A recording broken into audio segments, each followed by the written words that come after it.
Pertanyaan sekarang, saya yakin Tuhan saya Allah, tapi Allah nggak kelihatan. Ada alasan nggak kenapa Allah nggak kelihatan? Ada alasannya. Anda tanamkan baik-baik, ini masalah akidah yang paling penting. Kata Nabi, disebutkan dalam banyak riwayat, bahwasanya nabi-nabi pun belum pernah ada nabi yang lihat Allah, termasuk Nabi Muhammad SAW. Kita ambil dalilnya dalam hadis Bukhari.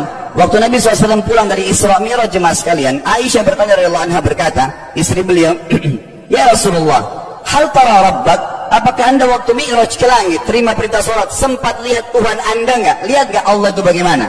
Apa jawaban Nabi SAW? Nurun ala nur anna arah. Allah itu cahaya, di atas cahaya, terang sekali. Bagaimana saya bisa melihatnya? Artinya Nabi SAW mengatakan, saya sendiri belum pernah lihat bagaimana itu Allah. Contoh sebelumnya Nabi Musa alaihissalam. Nabi Musa waktu menerima wahyu Taurat itu selama 40 hari turun Taurat lengkap. Al-Quran 23 tahun baru lengkap. Kalau Taurat 40 hari nunggu di gunung Tursina. Tursina sebuah wilayah di Mesir sekarang. Itu banyak gunung-gunung batu, ada satu gunung batu yang tinggi, Nabi Musa nunggu di situ. Setiap hari Jibril datang turunin surah, turunin ayat gitu.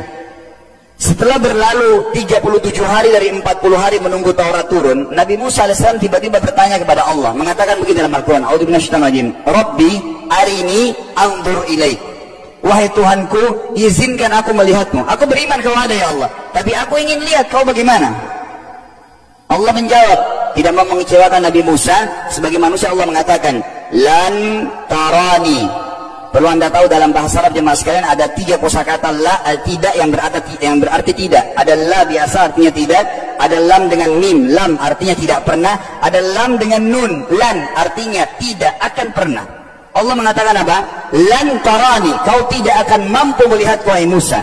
Tapi Allah nggak mau kecewain Musa. Ternyata Musa selama 37 hari jemaah sekalian kagum-kagum melihat gunung-gunung batu di situ. Pergantian siang malam, burung-burung yang terbang, air yang mengalir di lereng-lereng gunung. Lalu dia mengatakan, Allah mengatakan, walakin unzur ilal jabal, fa in istaqarra makanahu fasawfa tarani.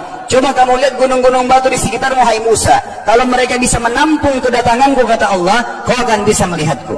Apa yang terjadi? Allah lanjutkan, falamma tajalla rabbuhu lil jabal, waktu Allah baru niat mau datang, belum datang, ja'alahu dakka, semua gunung batu itu hancur lebur, tidak mampu menampung kedatangan Allah. Wa kharra Musa sa'iqa, lalu Musa pingsan tiba-tiba. Waktu Nabi Musa bangun, langsung ucapkan kalimat, amantu billah, saya beriman pada Allah. Berarti fakta lapangan, nabi-nabi aja belum pernah lihat Allah. Masih pertanyaan lagi jemaah sekalian, kenapa Allah nggak bisa kelihatan? Saya akan jawab dan tolong ini jadikan sebagai pegangan hidup. Ini landasan akidah kita.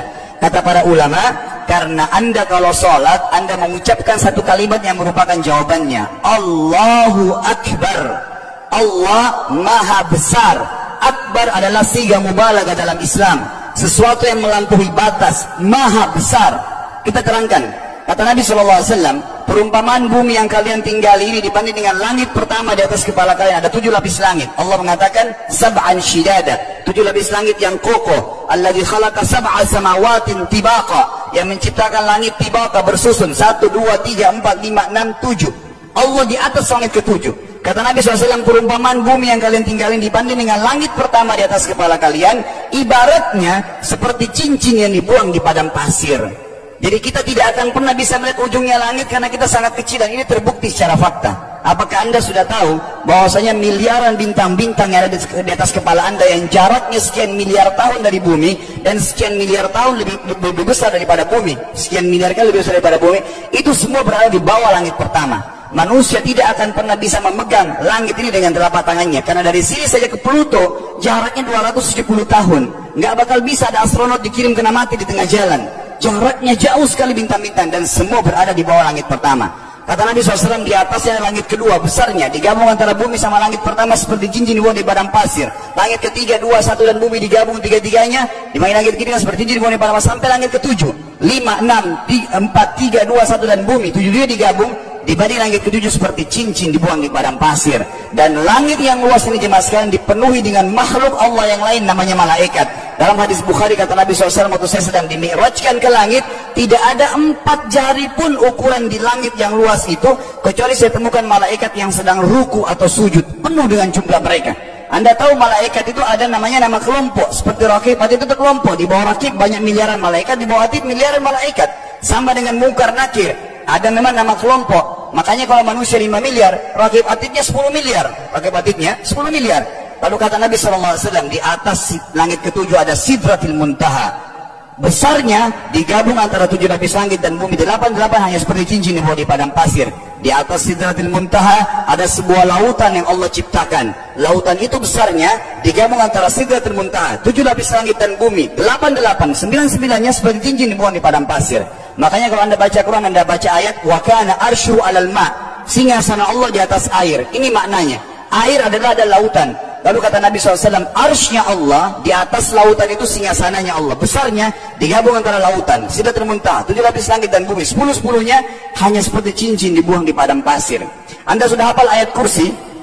Apa artinya? Ayat tanda-tanda kebesaran Allah. Kursi itu artinya bukan tempat duduk, tapi tempat pijakan kaki raja di singgasana. Kalau raja inginnya singgasananya ada pijakan kaki, itu namanya kursi. Kita baca apa? Wasi'a kursiyuhu as-samawati wal ard. Pijakan kakinya Allah saja sudah menutupi seluruh langit dan bumi ini. Jadi kita mustahil bisa melihat Allah karena besarnya Allah Azza wa Jal. Tinggal kita tutup jemaah sekalian. Kira-kira, lalu bagaimana saya berhubungan dengan Allah? Jawabannya sederhana. Anda lingkari namanya Allah, ini Tuhan kita. Yang menyembah selain Allah kafir, yang mempartisipasikan Allah dengan makhluknya, masih sembah berhala, kuburan, jimat, namanya syirik. Dua-dua nggak boleh.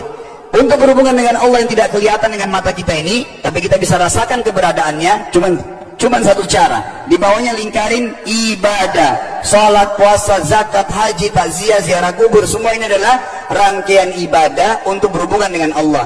Semua ibadah ini jemaah sekalian harus seperti yang Allah mau, bukan yang Anda mau. Ini penting. Karena kalau tidak seperti yang Allah mau, Allah tidak terima. Bagaimana caranya supaya bisa seperti yang Allah mau? Ikuti buku pedomannya. Ada Al-Quran, ada Sunnah. Yang beribadah keluar dari dua pedoman wahyu ini tidak akan diterima oleh Allah. Seperti Anda kalau kerja di perusahaan, pimpinan perusahaan kasih peraturan, Senin pakai baju kuning, Selasa baju hijau, Rabu pakai baju hitam. Datang jam 7, keluar jam 5 sore. Ternyata Anda tidak.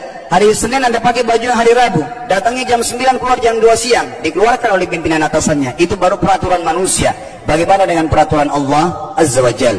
Maka kita simpulkan semua jemaah sekalian adalah, yakinlah Tuhan Anda Allah ada, satu-satunya Tuhan. Kalau Anda sedang sakit, yang ciptakan Anda Allah, yang ciptakan penyakit Allah, yang menciptakan kesembuhannya Allah. Kalau kita sedang musibah sama, kalau kita sudah senang juga sama. Semoga Allah SWT menjadikan kita orang-orang yang senantiasa beriman padanya, dan juga